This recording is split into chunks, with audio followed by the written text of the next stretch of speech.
The oil price is starting to run up rapidly, and we are now only hours away, moments away from us getting the big reveal of what happens next in the Middle East. So we are going to be talking about whether Trump does send the Middle East into a potential apocalypse situation. Does he attack Iran? Does he wipe out all the energy facilities? What is the truth behind the matter? What are the Iranians saying right now? And I'll give you guys my take. We'll do a bit of an analysis at the end where this could potentially go with some different scenarios that could potentially play out right here. So does Trump attack? Does Trump delay, or is there a deal that gets settled within the next, few hours? Because this deadline is looming. 8 p.m. Tuesday, that is today. So US time, and we have some of the craziest footage, speeches as well to just cover in this video, plus the financial markets as well. Let's get into it. So you can see right here, oil not liking what's going on. Oil market getting very, very worried. It's running up. It's getting rapidly very, very explosive in terms of price action. And literally in the next 24 hours, we're going to see where this goes. If this situation goes bad, this thing might be going to the moon. If we have a look right here, we have had some big addresses coming out of Trump. Let's go through Trump's addresses, what he's been saying literally today and in the last 24 hours. We'll talk about Iran, and then we'll get into the financial market. So let's play this clip from Trump. And this is a bit surreal. So he's going to give a war speech next to the Easter Bunny. Let's play this. They're capable fighters. They're very tough people. And there are others like that. You don't mind when the enemy is weak, but that enemy is strong. Not so strong like they were about a month ago, I can tell you. In fact, right now, they're not too strong at all, in my opinion, but we're soon going to find out, aren't we? So the Easter Bunny in that situation is probably wondering, why it got dragged into this conflict. And unfortunately, Trump has brought in the Easter Bunny by his side for that war address right there at the White House. And we also have more addresses from Trump. Let's listen into this one because it's going to give us some more insight about where this goes. I hate to do it, but we're obliterating, and they just don't want to say uncle. They don't want to cry, as the expression goes, uncle, but they will. And if they don't, they'll have no bridges, they'll have no power plants, they'll have no anything. I won't go further because there are other things that are worse than those two. And we might have, well, the thing, if I had my choice, what would I like to do? Take the oil. Because it's there for the taking. There's not a thing they can do about it. Unfortunately, the American people would like to see us come home. If it were up to me, I'd take the oil, I'd keep the oil, and would make plenty of money. So interesting right there. Trump says he alludes to some things worse than destroying energy and bridges. So what is he talking about? Is he talking about food and water? And then he actually dropped a bit of a hint that the American people want to see the troops come home. So I think he might be having a read on the situation that this war is extremely unpopular. And we actually will get to a Tucker Carlson clip later in the video as well, because some things Trump is saying is not matching up to reality. And we have this pretty interesting clip as well coming in from Trump. Let's listen to this because he gives us hints of where he's going next with his presidency. And for president of Venezuela, I'm polling higher than anybody has ever polled in Venezuela. So after I'm finished with this, I can go to Venezuela. I will quickly learn Spanish. It won't take too long. I'm good at language. And I will go to Venezuela. I'm going to run for president. I mean, what more to say? A little bit unhinged from Trump saying he's going to run for the presidency of Venezuela. And he does give us a timeline of exactly, this critical period that we're in right now. So again, it's only going to be today. Today's the day. So if you're watching the video today, it's all happening. Listening to what Trump says here. We're giving them till tomorrow, 8 o'clock Eastern time. And after that, they're going to have no bridges. They're going to have no power plants. Stone Ages, yeah. Stone Age. So there we go. We got Trump with more piled on threats. No bridges, no power plants, and Stone Age. And then he also goes on to say this in a recent clip as well. We have a plan, because of the power of our military, where every bridge in Iran will be decimated by 12 o'clock tomorrow night, where every power plant in Iran will be out of business, burning, exploding, and never to be used again. I mean, complete demolition by 12 o'clock. And it'll happen over a period of 4 hours if we wanted to. So huge ominous warning from Trump again. And we have this clip as well. The entire country could be taken out in one night And that night might be tomorrow night. One night, he says. So one night, the whole country of Iran is going to be gone. Now, what are the Iranians doing? What is the actual point of view from their side? Because this is going to give us some insight about where this goes next. And we do have some insight from the Iranians. So they have come over, and they have said right here. This is coming out of one speaker, but the strategic advisor to the Iranian parliament has said. It is Trump who has about 20 hours to either surrender to Iran or his allies will return to the Stone Age. We will not back down. So again, this is unfortunately going down to the wire. And this right here is probably the truth behind the matter. This is exactly what the Iranians want. This is what the Iranians would agree to. And this is what would end this whole conflict, and it would, change the world forever. So let's read this out one by one. This is Iran's 10-point plan. They have communicated this to the US. This is the deal they want to get. So number one, guarantee that Iran will not be attacked again. Number two, permanent end to the war, not just a ceasefire. So we have spoken about this before in previous videos. Remember, the Iranians, they want a permanent end to the war. They don't want a ceasefire. Remember, in this situation, who benefits the most from a ceasefire? Is it the Iranians or is it the Americans?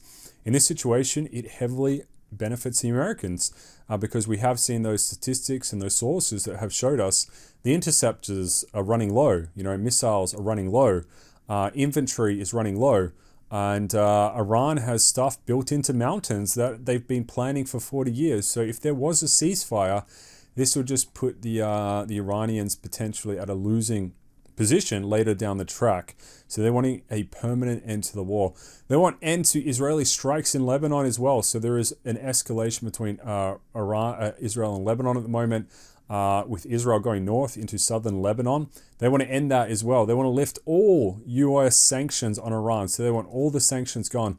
They want end to all regional fighting against Iranian allies. So they want the whole Middle East to potentially just calm down. In return, Iran would open up the Strait of Hormuz. So I think they're implying right there that they would open it up to American tankers or Israeli tankers or anyone who else is involved in this type of conflict. Because we do know at the moment, French tankers are getting through, Japanese tankers are getting through. There are tankers going through the Strait of Hormuz at the moment, but they are signing deals with Iran. So Iran is the deal maker at the moment, but they're saying, look, everyone can have a deal if this all gets agreed. And it does say Iran would impose a Hormuz fee of $2 million per ship. Iran would split these fees with Oman.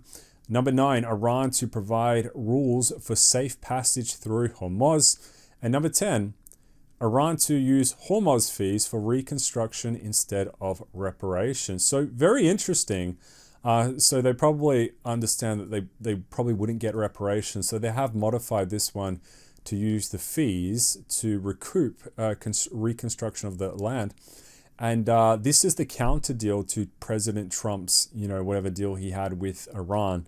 So really, this is the big points. And, if Trump agreed to this, this war would be over. And we'll see kind of what happens. Just from an independent point of view, my own analysis, this would actually be pretty good. I actually think this would be good for the US. So, it would bring, ideally peace to the Middle East, less fighting, more economic growth, and we want a global economic boom. That's what we want. We don't want global economic destruction. So I think, if they were to go down this Iranian pathway, it might actually be, decent for the world economy. And also it might be a good thing long-term for the US because the US, let's be honest, wastes so much money on, just the Middle East in general. There's a lot of money that you do not get back, and that's in terms of military spending, but also there's heaps of other payments flowing towards the Middle East that don't really benefit your average American person. But that's my own independent point of view right there. In the background of all of this, we are also seeing more troops getting deployed to the Middle East. We have 130 soldiers from the Arkansas Army National Division, which operates howitzers and multiple launch rocket systems. They're heading towards the Middle East right now. And it's all coming down to the wire. So we're going to find out tonight exactly what Trump does. Does he delay? Does he go through with it? The other thing I just wanted to point out with Trump, let's actually listen into this clip and then we'll give Tucker Carlson's response to how Trump's been going. And everyone's saying, oh, is Trump losing MAGA? No, I'm not losing MAGA. MAGA loves what I'm doing. And CNN did a poll of MAGA voters, a big poll, very important poll, Harry. And he went on, he said, this is amazing, 100% support. He said, I've never had a 100% poll at anything before. And it's, do you support Trump, MAGA people, which is, by the way, mostly Republican. And if you look, I would say MAGA makes up a majority, like about 95% of the Republican Party, all right? So they went out, they did a poll, and CNN came back 100% support. So they support what we're doing. So Trump claiming 100% poll, that's on par with the leader of North Korea polls when it comes to his Democratic voting right there. So I don't think 100% of the voter base, if anything, I actually think the people supporting Trump in the right wing is actually shrinking. It's getting smaller and smaller and smaller. And this was actually Tucker Carlson's reaction to Trump's tweets. The other day we had Trump's crazy Easter morning tweet. So let's play Tucker Carlson's reaction right here. Let's play this. Who do you think you are? You're tweeting out the F word on Easter morning? You'll be living in hell. Just watch. Praise be to Allah. So obviously you're mocking the religion of Iran. Okay. So his take goes on for a while, but you know the point is, it's just not as popular anymore. So the Trump train, unfortunately, it's derailed on the right wing. It is going to some other land right now. We don't know where it's going at the moment, but it's not really too great. And again, we're in for a very, very tense 24 hours. And before we talk about these outcomes, about what realistically will happen next, let's talk quickly about the financial markets as well, because obviously oil is going to be the thing to watch here. So this oil price is really starting to surge. Again, if we see a bad outcome for this, as in Trump tonight, 8 p.m., just starts blowing stuff up, or at midnight, whatever it is, this could go to 120, it could go to 130, okay? So that would be obviously a very, very bad case scenario if that was to happen. That is something important to watch out for. You're going to see consolidation, which is looking relatively strong for gold and also for silver recently. So silver and gold looking relatively strong, holding up pretty good during this storm that we are seeing in the financial markets right now. And I do think, look, long term, this will definitely impact the trajectory of the US stock market and also the US economy, because this is shaping up the future. This is getting very, very important. And I'm not sure how important, I'm not sure if people are underestimating how important this conflict is about where the US goes next. But I have to say, look, there's always going to be a silver lining. So even eventually, if the US kind of exits out of the Middle East, I actually think that's a good thing. I think that's going to make America stronger and more economically prosperous with all that tax money going to that area. So it's going to be interesting to see how it all plays out. But that's my independent take on it. And if we have a look right here, this is what's up for grabs. So I don't think I think we're going to start from. We have three options right here. So Trump attacks at 8 p.m. Number 2, Trump delays.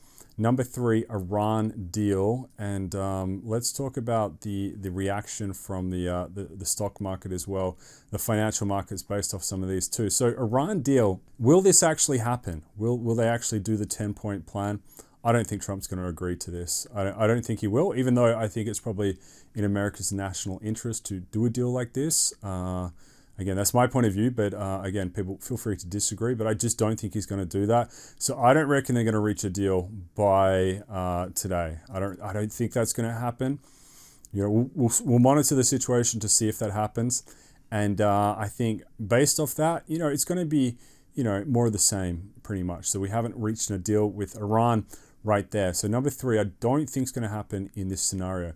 Now, the real question is, does Trump actually attack and do this all-out kind of attack on energy facilities and bridges within this 4-hour window that we just heard he wants to do, or does he delay the attack? So, look, track record of Trump, you know, you guys know, if you've been a subscriber of this channel, Trump has delayed a lot. He's delayed a lot. He's pushed back boundaries. He's pushed back deadlines.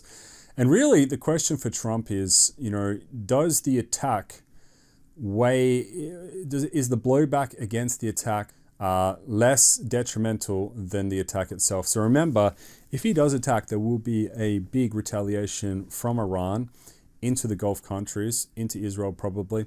And this would just, of course, set the whole region on a pathway of economic destruction economic ruin, really. You're taking out the industries of countries, basically. So this whole area is heading towards deindustrialization via missiles and bombs. Okay, that's literally what's happening. So I think obviously it's going to be a terrible move if that does happen. But the thing about this as well, even though we have seen Trump delay, the thing is he's hyped this up so much. He's been talking about it so much on camera, on X, and on Truth Social, that he really will, if he does delay it, he's going to lose so much more credibility. But does he really care? That's another question as well. Because at this point, Trump might not even care what people think of him anymore. That's how much disconnected from reality he might be. So weighing up these options, I think, this is a tough call to make. But I would say maybe he rolls the dice tonight. Maybe he goes through with this mega attack. That's just a guess. I know it's a hard one to make between delay and attack right here. But I'm thinking maybe he does it. Like he just destroys a bunch of stuff tonight.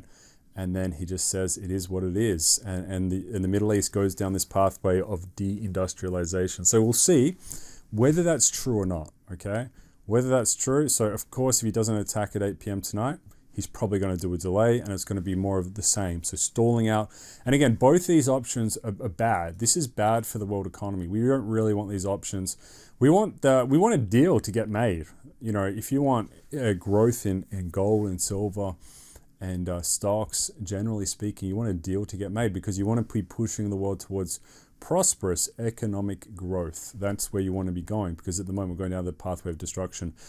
So we're going to see what happens. Again, I'm not exactly sure, but let's see how it plays out, right? This is very interesting, and of course it's going to have a huge bearing on where the US goes next. So again, nothing in this video is financial advice, just for educational entertainment purposes only. And we're going to see, guys, how this plays out. So that's your major update for today. Again, time is ticking, but 24 hours from now, we're going to figure out what's actually happened. Did he delay it? There's a good chance he delays it as well. We'll find out whether he does that. So delay would probably be a better option out of an attack, but we'll see how it plays out. That's a big update for today. Huge night coming in, huge 24 hours. I'll see you in the next one. Appreciate you guys tuning in.